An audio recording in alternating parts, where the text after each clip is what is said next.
Assalamualaikum warahmatullahi wabarakatuh. Perkenalkan kami dari kelompok 1 yang beranggotakan Alwiri Tama, Diki Imam Sabari, Ilhan Syarifal, dan Muhammad Arka Purnama Agdana. Pada kesempatan kali ini kami membahas tentang perangkat jaringan.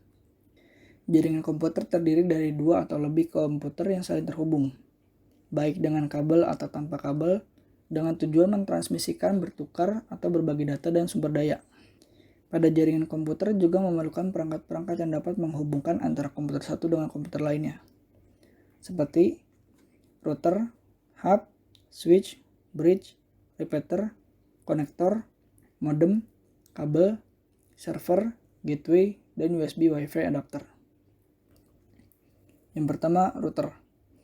Router menerima dan mengirim data di jaringan komputer. Router terkadang disalahartikan dengan hub, modem, atau penghubung jaringan lainnya. Namun, router dapat menggabungkan fungsi komponen-komponen ini dan terhubung dengan perangkat ini untuk meningkatkan akses internet atau membantu menciptakan jaringan. Bagaimana cara kerja router? Router memandu dan mengarahkan data jaringan menggunakan paket yang berisi berbagai jenis data seperti file, komunikasi, dan transmisi sederhana seperti interaksi web. Paket data memiliki beberapa lapisan atau bagian. Salah satunya membawa informasi pengenalan seperti pengirim, tipe data, ukuran, dan yang terpenting alamat IP tujuan. Router membaca lapisan ini, memprioritaskan data, dan memilih rute terbaik yang akan digunakan untuk setiap transmisi. Yang kedua, hub. Hub adalah sebuah perangkat yang bertujuan untuk menyiarkan data ke setiap komputer atau perangkat berbasis Ethernet yang saling terhubung dengannya. Sebuah hub kurang canggih dari sebuah switch, dikarenakan switch dapat mengisolasi transmisi data ke perangkat tertentu. Hub paling cocok untuk lingkungan jaringan area lokal kecil dan sederhana. Hub tidak dapat menyediakan kemampuan perutuhan atau layanan jaringan lanjutan lainnya, karena dia hanya beroperasi meneruskan paket di semua port saja.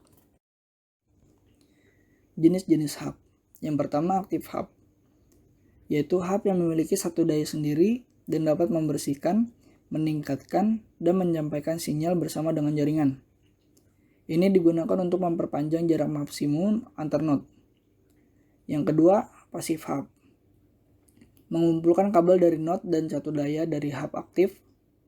Hub ini meneruskan sinyal ke jaringan tanpa membersihkan dan meningkatkannya, dan tidak dapat digunakan untuk memperpanjang jarak antar node. Yang ketiga, intelligent hub, menyediakan kecepatan data yang fleksibel ke perangkat jaringan. Hal ini juga memungkinkan administrator untuk memantau lalu lintas yang melewati hub dan untuk mengkonfirmasi setiap port di hub. Bagaimana cara kerja hub? Hub jaringan dikategorikan sebagai perangkat layer 1 dalam model referensi. Mereka menghubungkan beberapa komputer bersama-sama lalu mentransmisikan data yang diterima di satu port ke semua port lainnya tanpa batasan.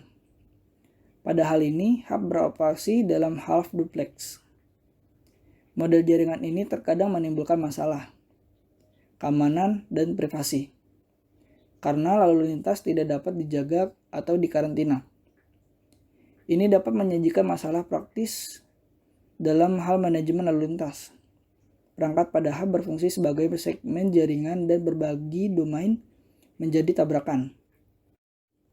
Jadi, ketika dua perangkat yang terhubung ke hub, jaringan mengirim data secara bersamaan. Paket akan bertabrakan menyebabkan masalah kinerja jaringan. Untuk materi selanjutnya akan dijelaskan oleh Muhammad Arkab. Di sini saya akan menjelaskan tentang switch. Switch merupakan perangkat yang beroperasi pada lapisan data link model OSI layer 2. Switch juga membutuhkan paket yang dikirim oleh perangkat yang terhubung ke port fisiknya dan mengirimkannya kembali, tetapi hanya melalui port yang mengarah ke perangkat yang ingin dijangkau oleh paket. Switch juga dapat beroperasi pada lapisan jaringan, yaitu pada lapisan 3, di mana perputaran terjadi. Selanjutnya, bagaimana cara kerja switch?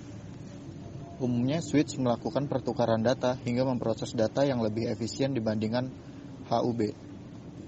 Switch akan menerima data yang terkirim kepadanya lewat perangkat.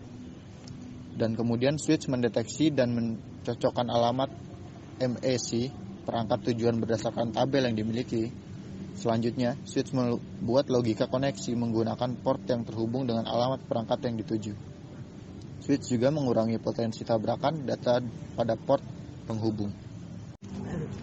Yang selanjutnya yaitu ada bridge. Bridge adalah alat yang dapat menghubungkan jaringan komputer LAN yang berbeda. Bridge juga mampu melakukan koneksi jaringan komputer seperti Ethernet dengan Fast Ethernet, ataupun segala tipe jaringan yang serupa maupun sama, namun dalam wilayah LAN yang berbeda. Tanpa menggunakan bridge, mustahil komputer yang berbeda LAN tersebut dapat saling terhubung atau terkoneksi. Dan selanjutnya yaitu bagaimana cara kerja bridge. Di sini prinsip kerja bridge adalah dengan memetakan alamat Ethernet dari setiap titik atau node yang terdapat pada masing-masing segmen jaringan komputer. Tetapi hanya data tertentu saja yang dapat melintasi bridge, yaitu data yang memang dibutuhkan. Saat menerima sebuah data, maka bridge akan menentukan segmen tujuan dan sumbernya. Bila segmennya sama, maka paket data akan ditolak, sedangkan bila berbeda, maka akan diteruskan kepada segmen yang dituju. Dengan begitu, bridge dapat mencegah adanya pesan rusak agar tidak menyebar luas dari satu segmen. Yang selanjutnya yaitu ada repeater. Repeater merupakan perangkat jaringan yang dapat memperkuat sinyal. Perangkat ini dapat memperkuat sinyal pada jarak jauh. Berikut beberapa fungsi utama repeater, yaitu yang pertama, memperluas jangkauan sinyal server. Yang kedua, mempermudah mengakses sinyal Wi-Fi. Yang ketiga, meminimalisir penggunaan kabel. Selanjutnya, yaitu bagaimana cara kerja repeater. Fungsi utama repeater yaitu untuk menyebarluaskan jangkauan Wi-Fi, yang dimana hal ini juga dapat dijalankan dengan cara menerima sinyal data dan kemudian dipancarkan lagi. Dan sebelum dipancarkan kembali, sinyal itu sudah masuk ke repeater yang dikuatkan terlebih dahulu, dengan kedua komponen dasarnya yang bertugas untuk menerima data sinyal dari transmitter, dan yang kedua memancarkan kembali data sinyal itu. Untuk materi selanjutnya akan dijelaskan oleh Alwi Ritama. Baik, saya akan melanjutkan presentasi dari teman saya, dan saya akan melanjutkan materi pada poin selanjutnya yaitu konektor. Konektor adalah sebuah alat yang dapat menghubungkan kabel dengan network adapter. Dengan adanya konektor ini juga sangat penting untuk perangkat komputasi, karena komputer tidak dapat beroperasi dengan baik tanpa alat tersebut. Ada beberapa jenis konektor yang biasa terpasang pada perangkat komputer. Di antaranya ialah yang pertama yaitu ada konektor RJ45 yang biasa digunakan untuk kabel UTP. Selanjutnya ada konektor BNC atau T digunakan untuk kabel koaksial. Dan yang terakhir yaitu konektor ST yang biasa digunakan untuk kabel fiber optik. Keberadaan konektor memang tidak dapat dipisahkan dengan perangkat lain, meskipun sepintas ia tak banyak fungsi. Tapi dengan tidak adanya konektor, maka komputer juga tak bisa berfungsi. Bagaimana cara kerja konektor? Konektor alat yang dapat menghubungkan perangkat-perangkat jaringan ke kabel fiber optik, sehingga transmisi data dapat berjalan dengan baik. Tanpa adanya konektor, kabel-kabel jaringan tidak dapat terhubung dengan network adapter atau NIC. Selanjutnya ada modem. Modem adalah perangkat keras yang dapat menghantarkan perubahan data sinyal menjadi analog dan kemudian kembali ke data sinyal digital sehingga komputer dapat digunakan. Lalu bagaimana cara kerja modem? Biasanya ketika modem menerima sinyal analog, ia akan mengubahnya menjadi sinyal digital dan mengirimkannya ke komputer. Artinya, modem itu dapat membuat komputer atau PC terkoneksi dengan jaringan internet. Kemudian, pada poin selanjutnya yaitu kabel.